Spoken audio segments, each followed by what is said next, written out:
Hello tout le monde, bienvenue dans cette nouvelle vidéo. Aujourd'hui on va aller visiter les lignes de Nazca, c'est parti.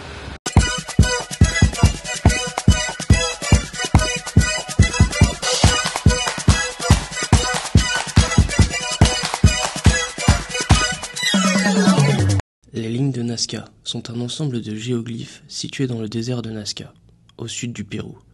Elles ont été tracées entre 500 avant Jésus-Christ et 500 après Jésus-Christ par la culture Nazca, une civilisation précolombienne qui habitait la région avant l'Empire Inca. Les Nazca ont dessiné ces figures en enlevant la couche superficielle de cailloux sombres du désert, révélant un sol plus clair en dessous.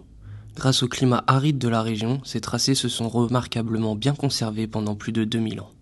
Les géoglyphes couvrent environ 450 km² et comprennent des formes géométriques, des lignes droites, des figures représentant des animaux, des plantes et des êtres fantastiques.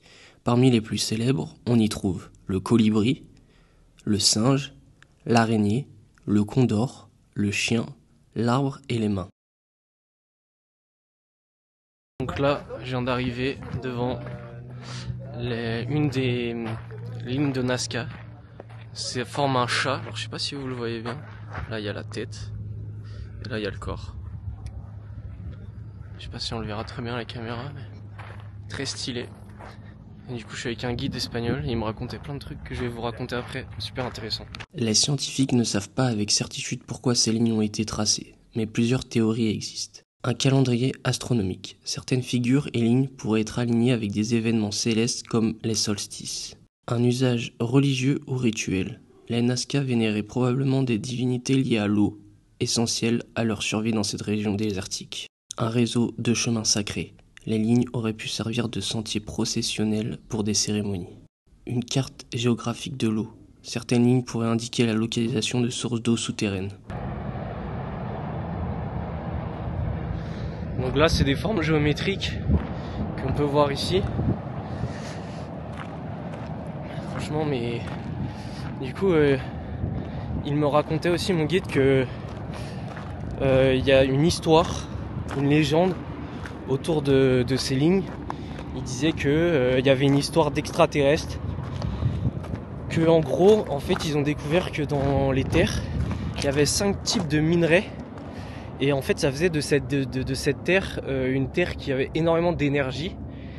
Et donc, ils ont déduit que... il y a une histoire qui dit que c'est des extraterrestres qui sont venus là, qui ont tracé ces lignes, parce qu'en fait, à l'époque, il n'y avait aucun moyen d'avoir une vue du dessus pour tracer ces lignes qui sont super bien faites, qui sont incroyablement faites. Et du coup, il disait que il y a une secoupe d'extraterrestres qui s'est posée là, qui s'est rechargée en énergie et qui est repartie et qui a tracé ces lignes.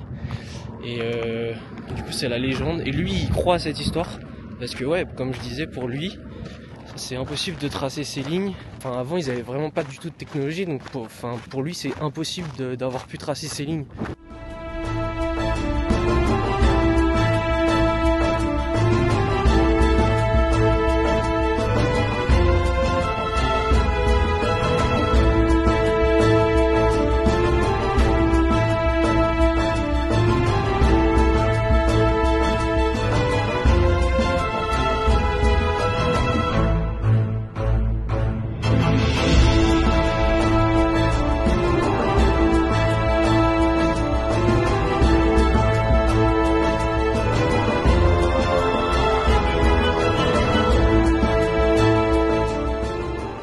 Les lignes ont été redécouvertes en 1927, mais c'est surtout dans les années 1940 que l'archéologue allemande Maria Reisch leur a consacré sa vie, cartographiant et étudiant leur signification. Aujourd'hui, les lignes de Nazca sont classées au patrimoine mondial de l'UNESCO et restent l'un des plus grands mystères archéologiques du monde.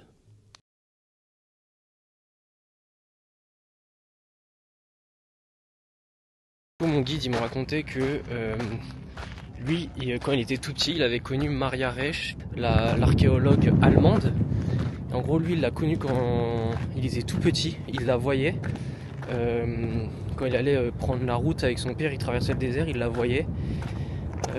Soit une fois à gauche, soit une fois à droite. En fait, elle faisait tout à pied, parce qu'en fait, tu peux pas utiliser de voiture ici. Du coup, il l'appelait, en fait, tout le monde l'appelait la Loca del Desierto. qui veut dire la folle du désert. Et en fait, ils l'appelaient comme ça pendant un moment. Du coup, ils se sont rendus compte que bien plus tard, qu'en fait cette femme elle a dédié toute sa vie au lit de Nazca. Et du coup, ils ont fini par l'appeler la Madre de Nazca, qui veut dire la maman de Nazca, donc de la ville de Nazca, parce qu'elle a vraiment dédié toute sa vie pour ces lignes. Et en gros, c'était un peu leur moyen de lui rendre hommage.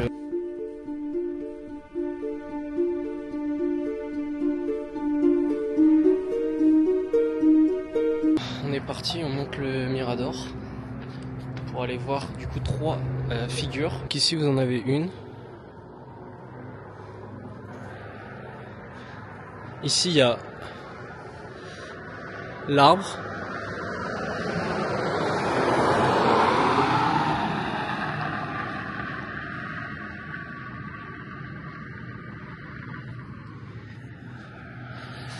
Et ici, vous avez le lézard.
Quand vous êtes en bas, vous les voyez pas du tout les lignes, c'est impressionnant.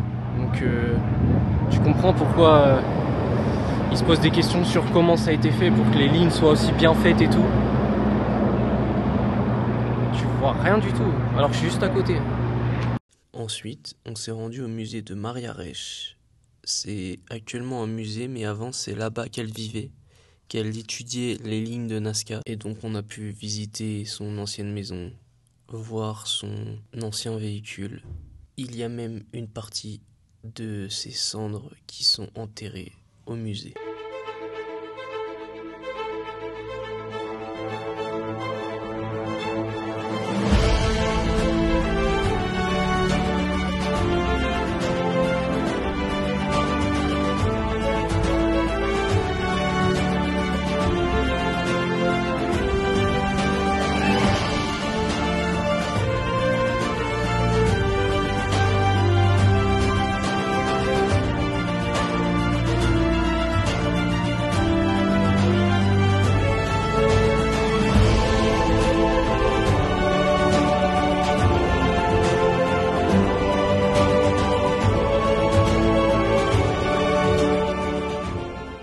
Donc là, c'est le van qu'utilisait l'archéologue allemande pour se déplacer du désert à sa maison. Et elle faisait ses études à l'intérieur du van. Elle notait tout ce qu'elle voyait. Mais elle pouvait pas l'utiliser pour aller au niveau des lignes, vu que comme je vous l'ai dit précédemment, c'était impossible de rouler. Donc voilà, pour la petite info.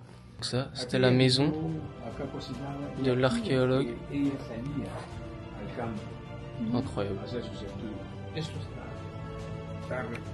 Avec les plans sur les murs.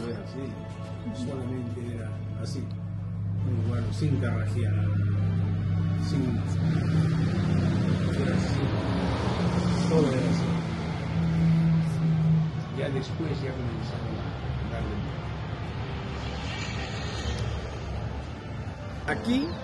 Aquí vivió la doctora María Reyes. Sí. Aquí fue su casa, su house. Ah, María ok. Reyes. Aquí está enterrada. Wow. ¿Comprendes? Sí, Está entiendo. enterrada María Rey con su hermana Renata Reyes. Oh, ok. Pero no cuerpo completo, Ah. porque cuando ellas estaban así en vida, Ujú. ellas dijeron que el día que muera, que la trasladen a Alemania. Ah, ok. Y Sí. en Alemania la lleve a su tierra en Dresden, Ok. Dresden, Alemania. Y ahí que le haga la cremación. Y la mitad de cenizas quede allá en Dresden, Alemania, y la mitad traerla aquí a Alaska. Ok. Aquí solamente la mitad de ceniza. Ok. Renata, hermana, vino a cuidarla a su hermana María Reyes. Pero mira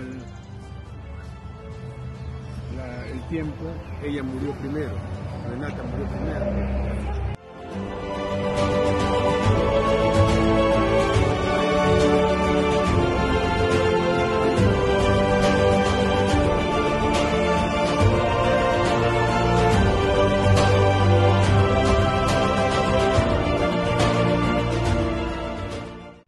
J'espère que cette vidéo vous a plu, n'hésitez pas à mettre un pouce en l'air et on se dit à bientôt pour une nouvelle vidéo.